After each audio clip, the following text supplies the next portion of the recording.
di sini wali-wali dina. Itu dia. Kalau kita tanya, bapa dah sini bagi bawah, bak ada jamuk. Bapa dah sini bagi atas, dia musanna. Musanna. Gua dia musanna.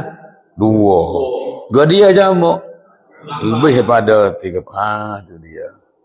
Itu dia. Bapa sini ya, wali-wali daya. Ya ni adalah ana. Saya. Na ni kami. Itu dia. Okey, gi. Ha tak tukar kita buh biru dah. Warhamhuma.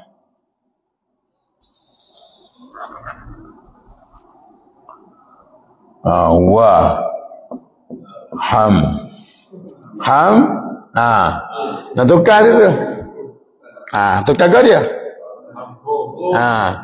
Dah sini huma kau di mana huma? Mereka berdua. Siapa dua tu? Ibu. Dua.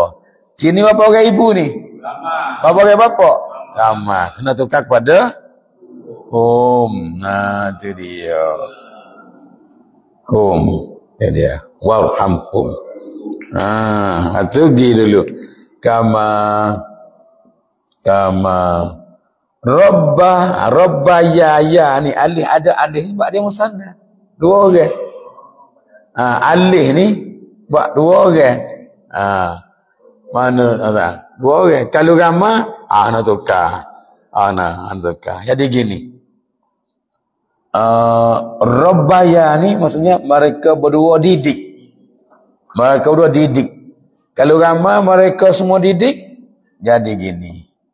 Itu dia. Rabbau. Didik seorang ke ramai ni? Ramai ke dia?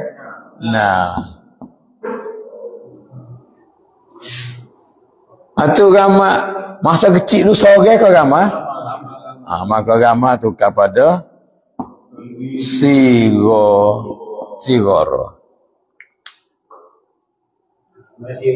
Maka sigoro apa ni? Sigoro.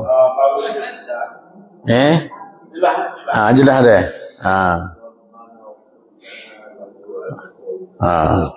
Wal walidina.